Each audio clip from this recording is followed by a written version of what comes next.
भगवद गीता हमारे प्रतिनिधि शास्त्र है जिसकी हम बात करेंगे। उस हमारी सोच का प्रतिनिधित्व शास्त्र है गीता। और पूरे विश्व में यदि किसी ग्रंथ को सबसे अधिक मान्यता मिली है वो भगवद गीता है। जाति वर्ग से ऊपर उठकर किसी को नहीं स्वीकार। आपको एक छोटा सा उदाहरण बताएं।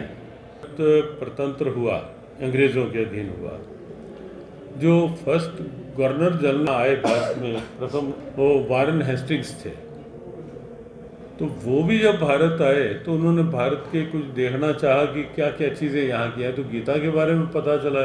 एक ऐतिहासिक सत्य, हिस्टोरिकल फैक्ट है ये कि उन्होंने अपने एक सहयोगी को, चार्ल्स विलिक्सिस को, जब गीता के बारे में कुछ जानकारी मिली तो उन्होंने काशी भेजा और काशी भेज करके संस्कृत पढ़ने के लिए कहा।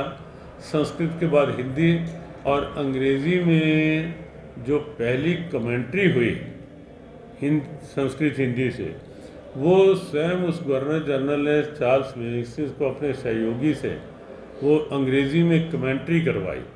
तो इससे आप देखें कि भारत पर राज्य करने आए थे, लेकिन उसके मन पर भी गीता ने कहीं ना कहीं अपना साम्राज्य इसलिए स्थापित किया कि हमारी हिंदू सोच गीता के अनुसार जो है वो एक इतनी व्यापक सोच है जहाँ कोई दीवारें नहीं, संकीर्णता। तो समाज को जागना होगा, समाज को साथ देना होगा, हर व्यक्ति को अपने कर्तव्य का बोध करना होगा। और हम इतनी बात कह करके कि यहाँ भी भगवद गीता की आवश्यकता है। गीता हर क्षेत्र में, और हम चाहेंगे कि 3 दिन आप आएंगे तो आप सुनेंगे, यही संकेत होगी बिल्कुल व्यवहारिक धरातल के समाज के लिए। गीता के संदेश यहाँ लिए जाएंगे कि मैं जिस रूप में जहाँ हूँ मेरा क्या कर्तव्य है, वो गीता है।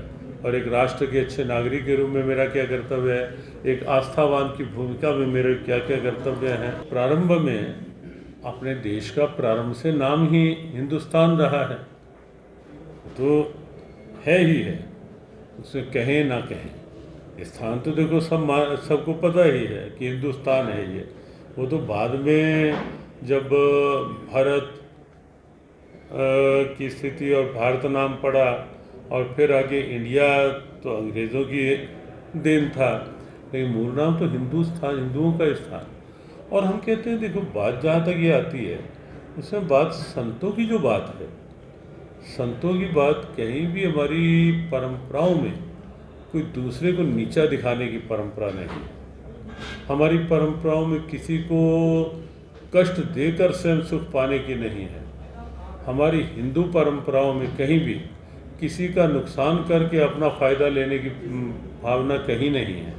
ये हिंदू सोच है, जो सोच पूरे विश्व को विश्व बंधुत्व के आगोश में ले सकती है, जो सोच पूरे विश्व में शांति और सद्भाव का वातावरण दे सकती है, जहाँ केवल अपने लिए नहीं सोचा जाता, अपनी जाति, अपने धर्म, अपनी कौम, अपना वर्ग, जहाँ केवल अपने लिए नहीं सोचा जाता, अपने साथ साथ प्राणियों में सद्भावना और विश्व का कल्याण हो की भावना रखी जाती है, वो सोच है हिंदू।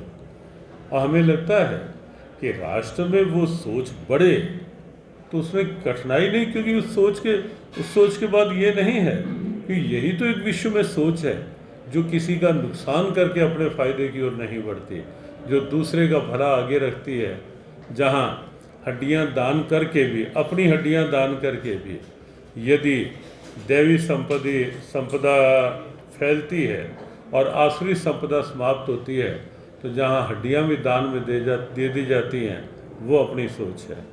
जहाँ एक कबूतर की जान बचाने के लिए अपना मांस काट के राजस्व भी दे देते हैं, वो अपनी सोच है। एक पक्षी की जान बचाने के लिए भी, जहाँ चींटियों को भी कहीं ना कहीं कोई डाला जाता है, तो वो सोच का नाम हिंदू है। तो वो सोच यदि, संतों का यही है कि वो सोच यदि दृढ़ होती है तो हमें लगता है किसी को आपत्ति नहीं होनी चाहिए। नहीं था, ये प्रथम गीता जी पर शोध केंद्र है जो कि कुरुक्षेत्र में बनने जा रहा है। त्वामन संगखामि भगवत गीते भवदेशिनीम्।